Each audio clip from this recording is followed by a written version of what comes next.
Okay, I'm going to do something today I've had a lot of requests for. I'm not sure why, but a lot of you experienced guys are going to wonder, what is he doing here? I've had a lot of people wanting to know what taking a dent out looks like from underneath the panel. So we are going to do a quick video to show them, and just bear with it, so you experienced guys. All right, we're going to use a standard tri-pick.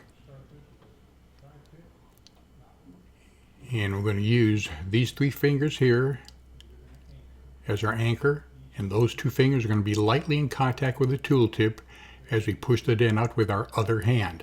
Those fingers are only going to guide the tip, nothing more, no pushing, nothing else. 2 fingertips will be guiding the tool tip only.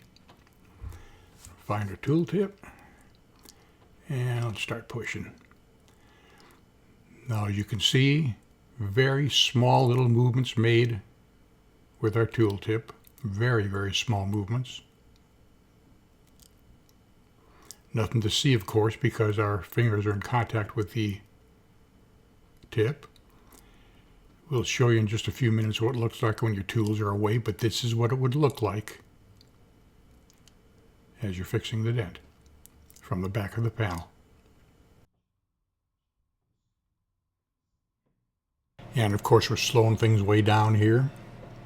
Normally we'd be going quite a bit faster, but just trying to give you an idea of how this looks from the back side. Very, very boring.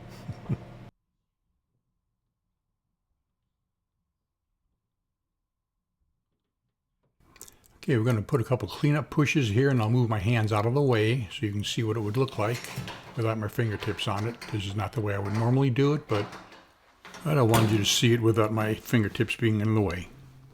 Same thing, just very small pushes. It's a lot more difficult to get good tool control like this, though. You only do this when you have to, when you can't get your fingertips on the tool tip. And since these are cleanup pushes, our tool tip is moving around a little bit more than it normally would. Otherwise, the pushes would be very closely spaced.